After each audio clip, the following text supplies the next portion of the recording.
Bahkan di tahun 2011 saat itu gajinya Ronaldo 147 miliar, gajinya Messi 123 miliar. Nah, Eto'o ditawar dengan gaji 200 miliar, gede banget saat itu.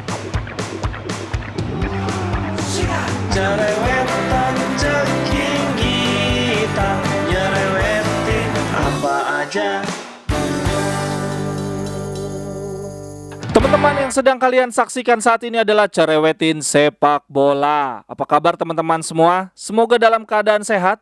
Ini adalah konten terbaru gua di tahun 2023. Gua akan rutin cerewetin hal-hal menarik, terkini, terhangat di sepak bola. Seperti yang teman-teman ketahui, Cristiano Ronaldo baru aja resmi bergabung dengan klub Arab Saudi Al Nassr dengan gaji 3,3 triliun rupiah per tahun. Gokil, tinggi banget. Tapi ternyata teman-teman, sebelum Ronaldo, dulu juga pernah ada pemain yang ditawar gaji setinggi langit, yaitu Samuel Eto'o. Dia ditawar oleh klub Rusia namanya Anzi Makakala. Ini cara nyebutnya betul nggak tuh kayak gitu? Saat itu Eto'o ditawar gaji 14,2 juta dolar. Itu kalau dirupiahkan sekitar 200 miliar. Emang sih masih jauh banget dengan gaji Ronaldo sekarang, 3,3 triliun ya. Kalau dulu si Eto'o 200 miliar, sekarang si Cristiano Ronaldo 3,3 triliun. Tapi masalahnya di tahun 2011 di saat Eto'o pindah ke Anzi Makakala itu, gaji pemain bola belum banyak yang bisa nyampe di angka 1 juta. Bahkan di tahun 2011 saat itu gajinya Ronaldo 147 miliar, gajinya Messi 123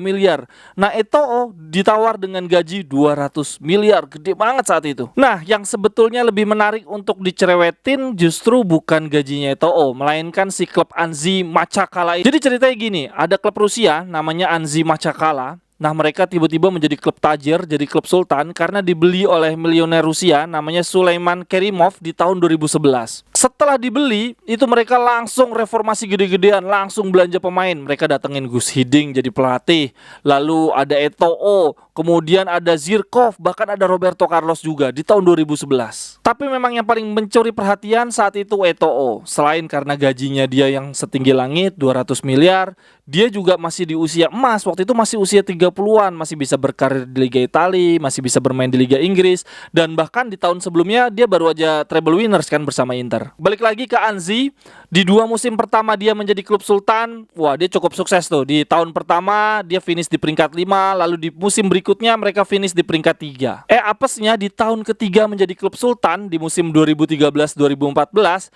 ada kebijakan untuk membatasi kucuran dana ke Anzi. Wah, ini situasinya persis kayak Zhang ke Inter ya. Ada kebijakan nggak bisa jor-joran mendanai klub.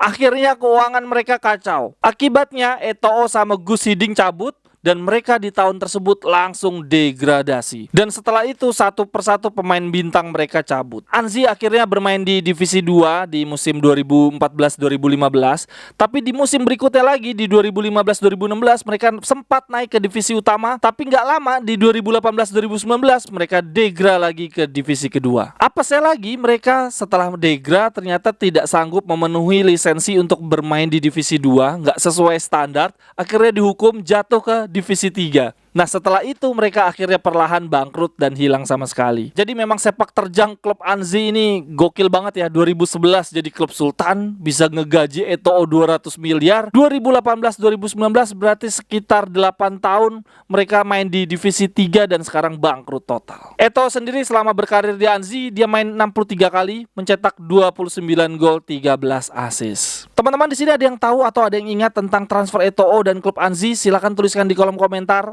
Atau ada ide topik-topik yang bisa gua bahas, silahkan tuliskan di kolom komentar. Sampai ketemu di cerewetan berikutnya. Bye-bye, thank you. Cerewetan ceking kita, nyerewetin apa aja.